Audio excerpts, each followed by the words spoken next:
Hey everybody, how's it going? It is Matt and it is Sinful Sunday and I am back at you with yet another review. And before I roll on to anything, I want to wish each and every one of you a great morning, evening, dawn, day, or dusk, all that lovely stuff, because life really is too short as is. Please do like, share, and subscribe. I love seeing each and every one of you when I am here doing reviews. I know it's been an awful lot lately, but I've been so bombarded and busy with reviews from filmmakers from all around the world. And it has been amazing, and it's been a fun, wild ride, and I love it, and I am glad you guys are going along with the ride. And also, one last thing, check out the information in the description box. I give you a little bit bigger of a taste of every single film that I cover every single day.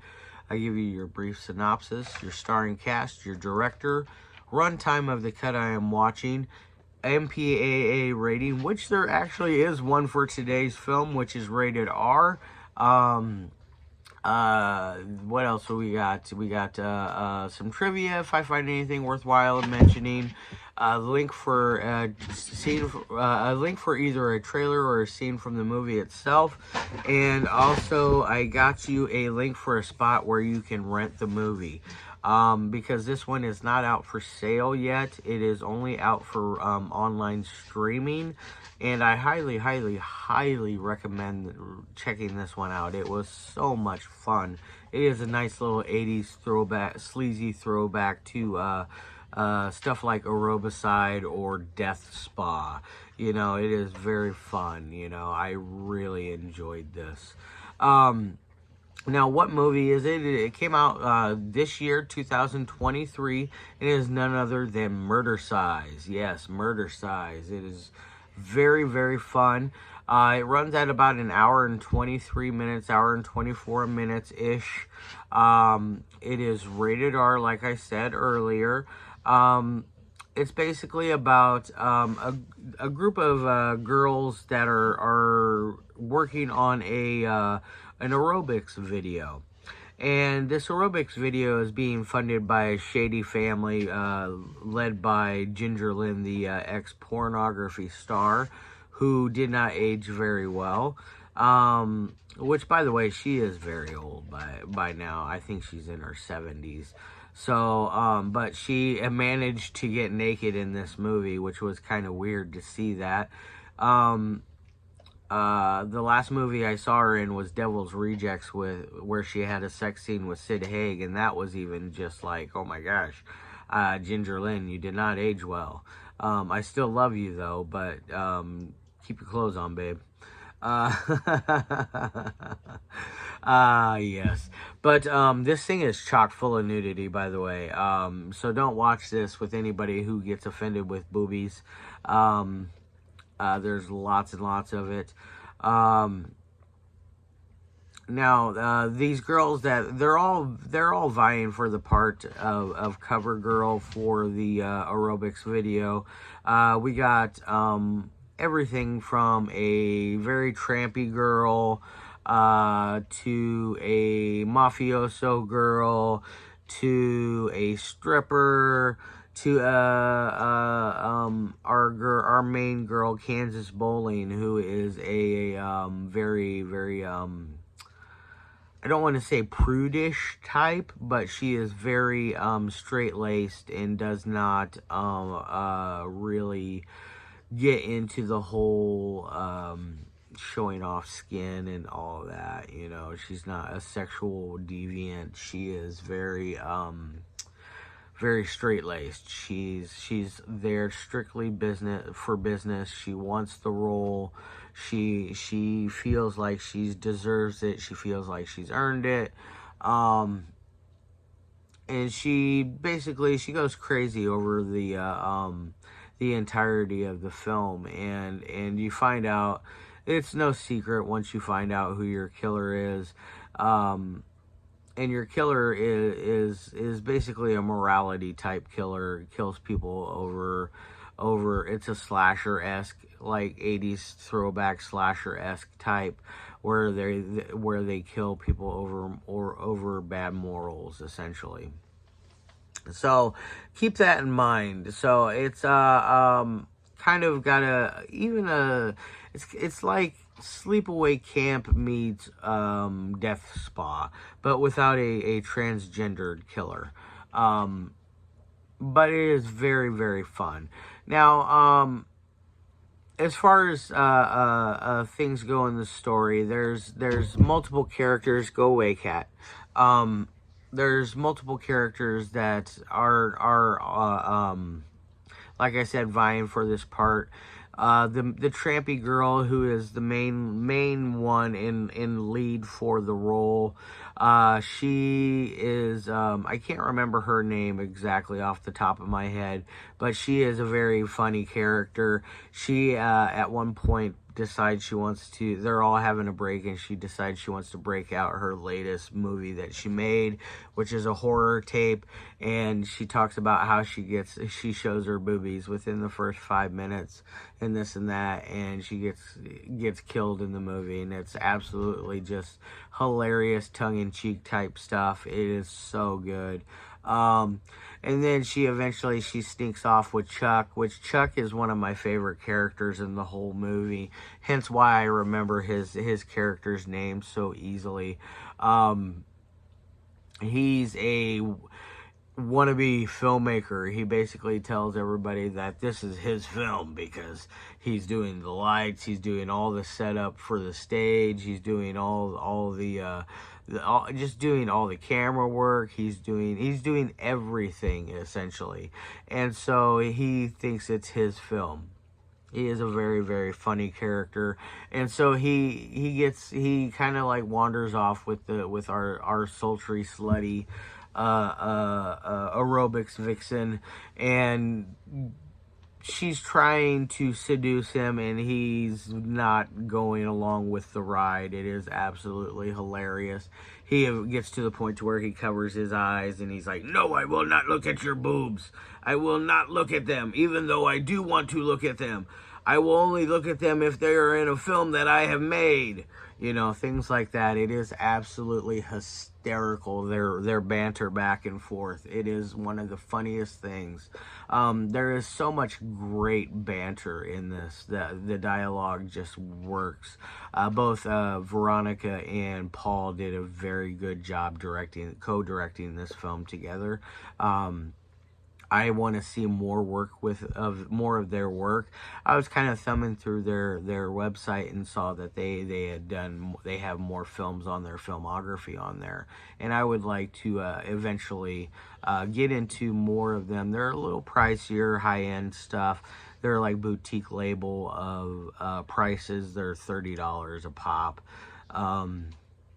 It's a little pricier, but you know, I'm sure they're worth it. If they're half as good as Murdercise, they're worth it. Now, Murdercise will definitely, when it does come out for sale, I will be grabbing a copy of it because it is that damn good. It is solid from beginning to end. Like there's even the director character is funny. He's a basically this fresh out of film school, fish out of water-esque type character who is wanting to make his own films, and so he is going along for the ride as Ginger Lynn tries to seduce him and make him have sex with her. She threatens to tell her husband that he couldn't keep his hands off her because her husband is a very jealous mob boss.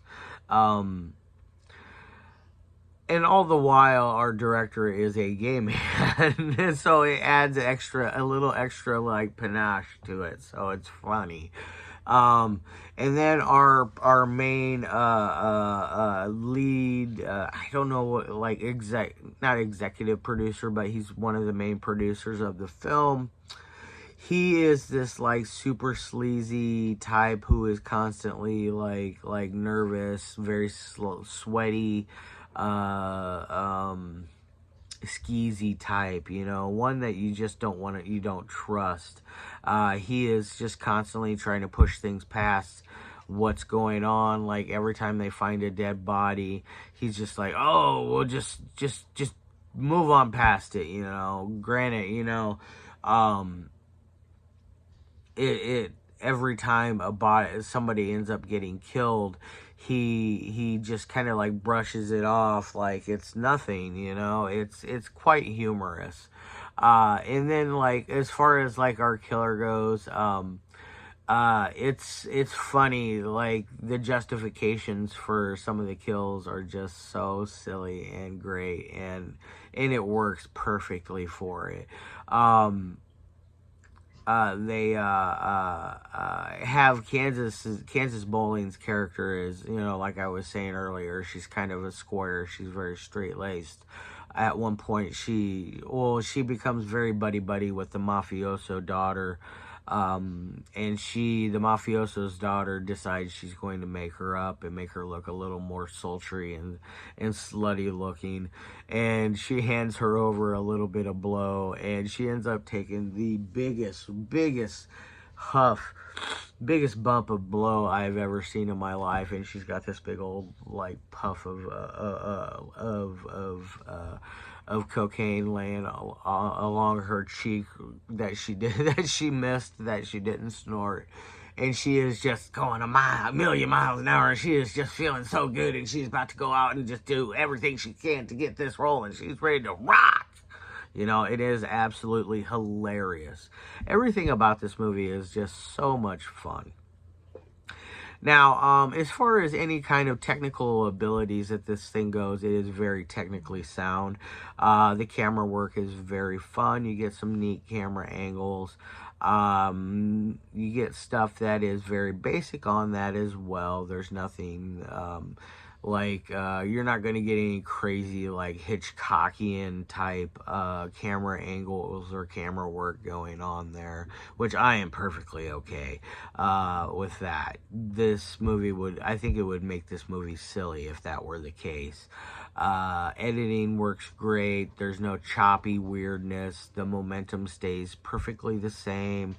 You don't feel like it.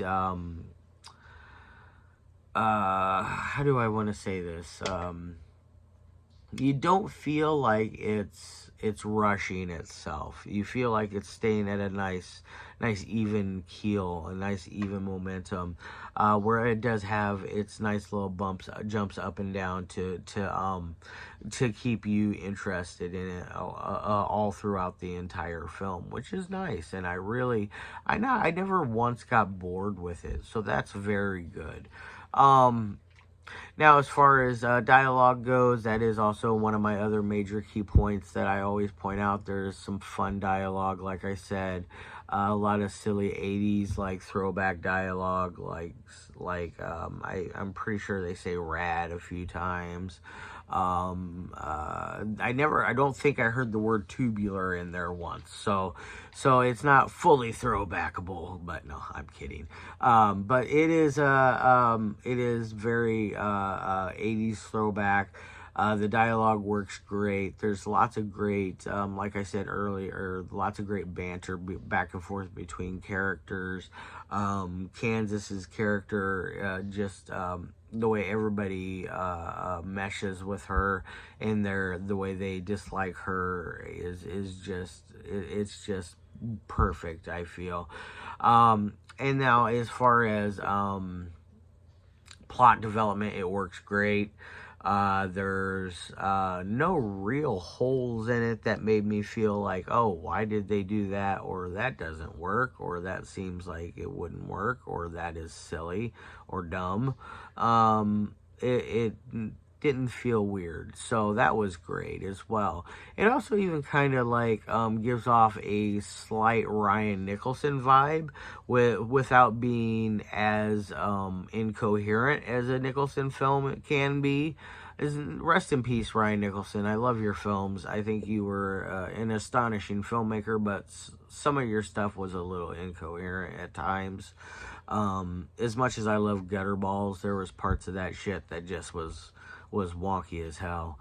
But unlike this works perfect. It is a very fluid, solid film, and I both you, Veronica and Paul, you guys did a phenomenal job with this, and I can't wait to see your guys' next feature film. You know, hopefully it'll be just as fun. And now, as far as my ratings go, on a 1 through 5 scale, I'm giving this a solid 4 out of 5. This is a masterpiece. This is a must own. If you are a horror fiend as much as I am, and you don't want to get this, something is wrong, I feel like. You need to check this out.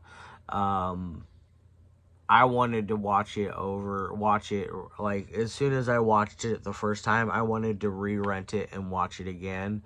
I want to watch it again right now. You know, that's how much I like it. You know, it is that fun, and it is only $3 to rent it. You know, and you get 24 hours to watch it in that $3. So it's a hell of a deal, guys. So don't pass it up. Definitely go on out to murdercise.com, I believe is what it is. I put the link in the description box. So check it out. Check the trailer out. Check out their other stuff. Yeah, I'll be back with you tomorrow with yet another review. I'm not 100% which one I'm doing. I think I'm doing a Kelly Helen Thompson film. She sent me a whole bunch of stuff, so I definitely want to hop on board and get to her stuff, because she rocks. She is such an amazing lady. And then I got some White Gardenia coming up next week. Maybe some Yon Chaos. Yeah, there's just so much, so much more to come, and it's still coming. All right, love your faces, and I'll see you tomorrow.